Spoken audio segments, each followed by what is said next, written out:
참미수님, 제주 17강 미군정의 실체에 대한 말씀을 드리도록 하겠습니다. 여기는 아프리카 잠비아입니다.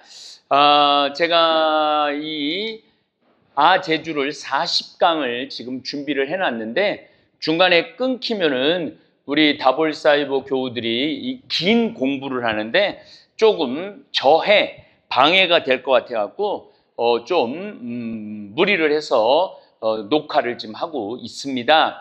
그런데 오늘은 굉장히 중요한 날입니다. 왜냐하면은 오늘은 청중이 있는 날입니다. 원래 청중이 있으면은 좀 돈을 써야 돼요. 그 출연진한테 보통 한 5만 원, 10만 원씩 줘야 되는데 20만 원? 무슨 20만 원이야?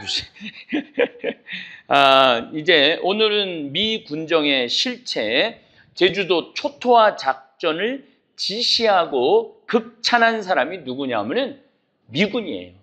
제가 왜 미 군정이라는 얘기를 좀 하느냐면은 4.3 사태는 1945년 9월 9일부터 1948년 4월 15일까지는 우리나라가 통치하지 않았어요. 대한민국이라는 나라가 통치하지 않았어요. 미 군정 맥아더 장군 사령부에 있는 하지 중장이 이 나라를 통치를 했습니다. 그러니까 사실은 알고 보면은 1945년에 우리나라가 독립한 게 아니에요. 많은 사람들은 1945년에 독립했다고 그러기도 하고 1945년에 해방되었다고도 하는데 미 군정의 문건을 보면은 분명하게 말합니다. 너희들은 스스로 독립한 것이 아니다. 너희들이 전쟁을 해서 너희들이 해방을 맞이한 것이 아니다. 우리가 나가사키하고 히로시마에 원자폭탄을 터뜨리고 우리 미군이 수많은 일본군과의 전쟁을 통해서 수많은 미군들의 희생을 통해서 너희들이 해방을 맞이했기 때문에 너희들은 독립을 누릴 자유가 없다라는 게 문건에 명확하게 써 있어요. 그래서 우리가 너희들을 통치하겠다. 그런데 이 통치하는 이 3년 채 안 되는 이 기간 동안 1948년 4.3 학살이 시작이 됩니다. 따라서 4.3 학살은 이승만, 첫 번째는 미 군정이 첫 번째 책임이 있습니다. 두 번째는 이승만, 세 번째는 친일 세력들, 그 다음에 네 번째는 서북 청년단, 이러한 사람들이 4.3에 3만 명을 학살한 사건이 벌어진 것입니다. 제가 이 미 군정에 대해서는 아마 5번에 대해서 강의를 할 거예요. 왜 5번에 대해서 강의를 할 거냐면은 미 군정이라는 개념을 가지고 있는 사람들이 별로 없어요. 미 군정에 대한 개념 배운 적이 있어? 없어요. 없지. 똑똑한 모니카가 없다면 없는 거야. 만식이는? 예, 책을 좀 읽었어요. 최근에? 아니요, 뭐 해방전선의 인식이나 이런 책. 언제? 만식이가 똑똑해. 우리 저기 노섭 형제는 우리 나이가 지긋한 분. 교과서에서 잠깐 미 군정에서 관리했다 그 정도 알고 있죠. 그 정도 알고 있지. 미 군정이 이 나라를 어떻게 그럼 우리 만식이한테 내가 물어볼게. 우리가 미 군정 때 미군이 몇 명 한국에 머무르고 있었어? 숫자는 기억은 안 나는데요. 뭐 한 1만 명? 됐나? 너무 많은가요? 1만 명? 원래는 아니야. 굉장히 많이 알고 있는 거야. 만식이가 내가 알고 있는 사람 중에 제일 똑똑한 사람 중에 하나야. 원래는 20만 명을 머무르게 하려고 그랬어. 그런데 여러 가지 이유 때문에 10만 명 주둔을 하다가 계속 철수를 하고 그 다음에 5만 명, 4만 명, 마지막엔 거의 10,000명 정도 수준으로 됐어. 그러니까 처음에 밀고 들어올 땐 미군이 굉장히 많이 들어왔었어. 실질적으로는 20만 명, 15만 명까지 주둔을 시키려고 원래 했어. 근데 전쟁이 끝나고 난 다음에 전부 다 철수를 하고 제대를 하고 이러는 바람에 그래서 6.25 때 우리가 미군이 우리를 방어해 주지 못했던 거야. 그런 과정이 있어요. 그런 과정이. 그런데 이제 미군은 30년 단위로 군사 기밀 문건을 해제를 해요. 해제를 하는 걸 보면서 요즘 들어서 기가 막힌 것들이 나와요. 오늘 미 군정은 다음 시간에 1945년부터 그 메가더 장군의 공포문이 있어요. 그걸 들어보면은 자존심이 어마어마하게 상하는 공포문이 있어요.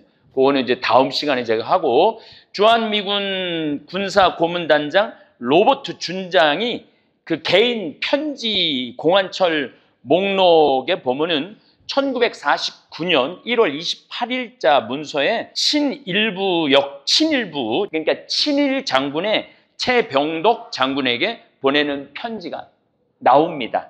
뭐라고 그러냐면은 지난 1월 26일 1949년 얘기합니다. 공산주의자를 소탕하기, 클린업. 내가 요건 영어들이 좀 쉬워갖고 클린업, 레드 아일랜드라고 그래요.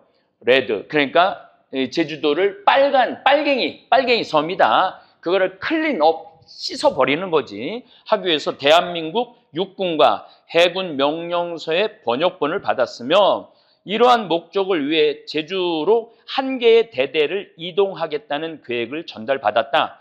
이 계획은 너무 기분 나쁜 말이에요. 최고 수준의 사고라 생각하며 싹 클린업하기 위해서 한 개 대대를 이동시키는 거를 최고 수준의 사고, 그러니까 excellent top level thinking, 그러니까 최고의 생각이라 이거야. 그 학살하기 위해서. 그래서 특히 고문단의 당시의 기동 계획과 전략을 상시적으로 공유한다는, 그러니까 이게 무슨 얘기냐면은 클린업 한다는 것을 상시적으로 공유한다는 점을 높이 사고 싶다. 그러니까 이처럼 최병덕 국방부 참모총장의 초토화 작전을 극찬을 합니다. 미 군정의 그 장군이 대한민국 국방부의 초토화 계획과 전략을 미 군사 고문단과 상시적 공유하는 것에 대해서도 매우 높이 평가하고 있다. 여기에 브루스 커밍스라고 시카고 석자대 교수가 이런 얘기를 해요. 2020년경에 그래요. 너무너무 부끄러운 일이라고 미국 자신으로서 한미 군사안전잠정협정에 의해서 대한민국 군대의 작전 통제권을 가진 시기에 이루어진 제주도민의 집단 학살 사건에 대한 미국의 책임을 묻고 사과를 받아낼 수 있는 증거 기록으로 중요한 의미가 있는데, 아직은 미국은 한 번도 공식적인 사과를 하지 않았어요. 이 시기에 일어난 이 학살, 그리고 그 학살을 극찬을 했는데도 미국은 아직도 4.3 학살에 대해서 사과하지 않았다는 것에 대해서 우리가 이거를 분명히 알아야 된다는 거예요. 물론 미국이 우리나라를 지켜주는 절대적인 우방이죠. 우방이지만은 우리가 미국이 절대적으로 우리를 지켜줬다라는 거는 아니라는 거. 언제든지 우리를 버릴 수 있고 우리하고 척질 수 있다라는 거를 우리 국민들이 알아야 된다는 거예요. 이러한 역사적인 사실을 알아야만이 뭔가 제대로 생각하고 사고할 수 있지 않는가, 저는 그런 생각을 합니다. 제주 4.3 평화재단은 이제 이게 4.3 평화재단이 김대중 대통령부터 시작해갖고 노무현 대통령에서 아주 완전히 세팅이 됩니다. 그래서 미국 자료 현지 조사팀으로 구성을 해갖고 6개월 동안 미국 국립문서기록관리청에 가서 4.3 자료를 조사한 결과 관련 기록이 38,000매를 입수를 합니다.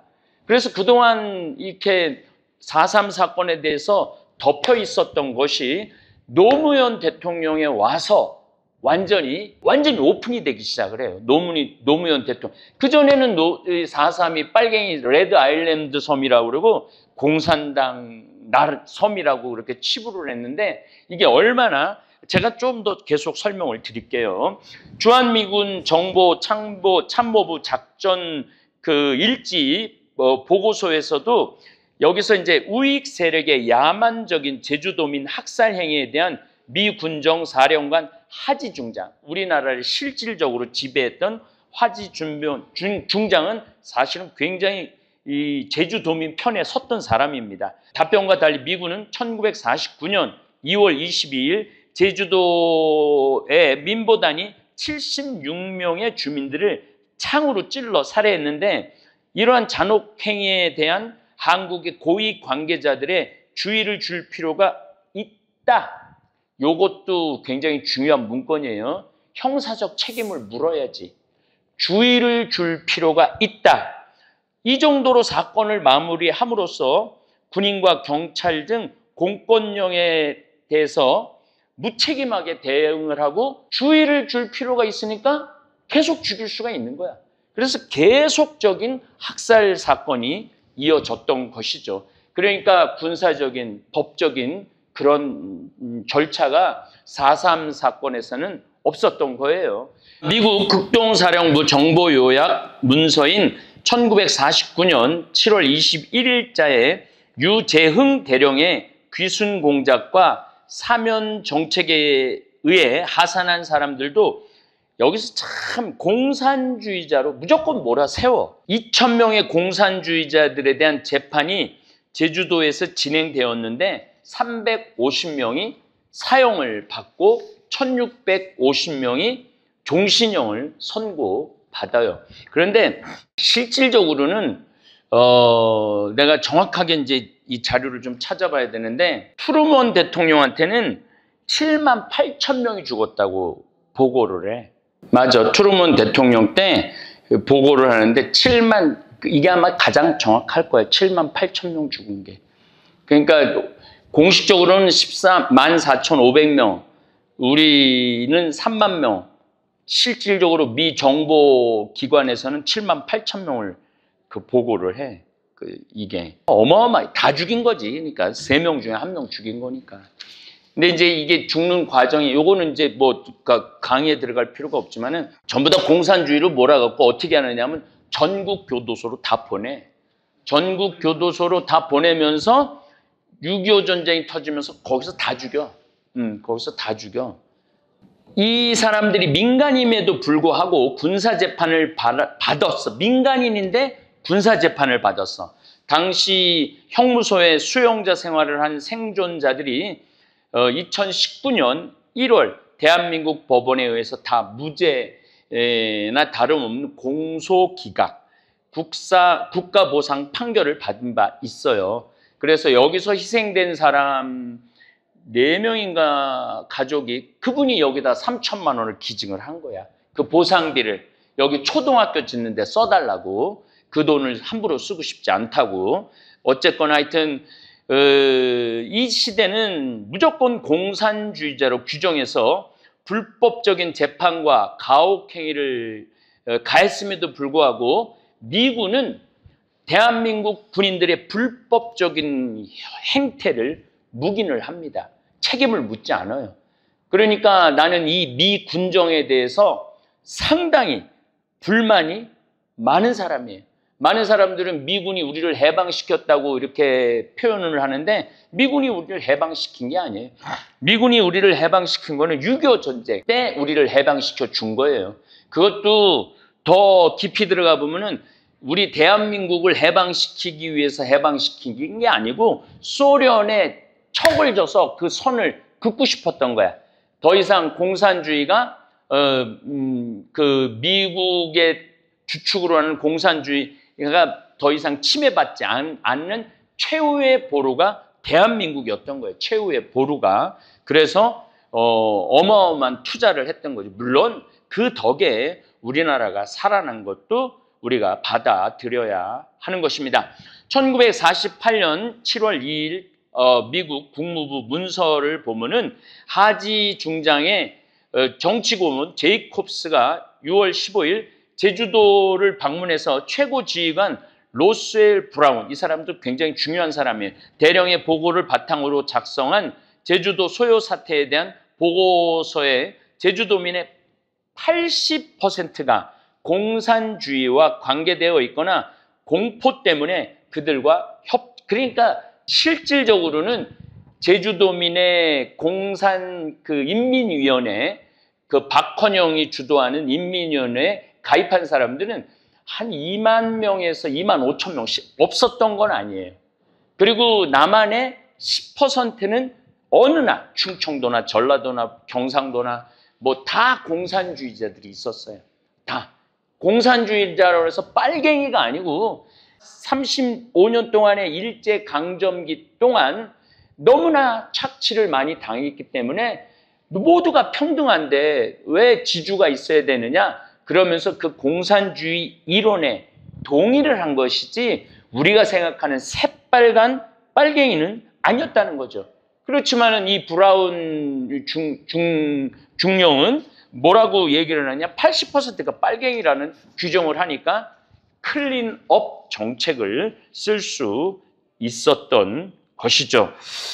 어쨌거나 80%가 공산주의와 관계되어 있다라는 이 비밀 문서가 해제되면서 미군이 왜 최종적으로 이것도 나중에 할 거지만은 이게 진압이 잘 안 되니까 미 공군 폭격기를 동원할 생각을 해요.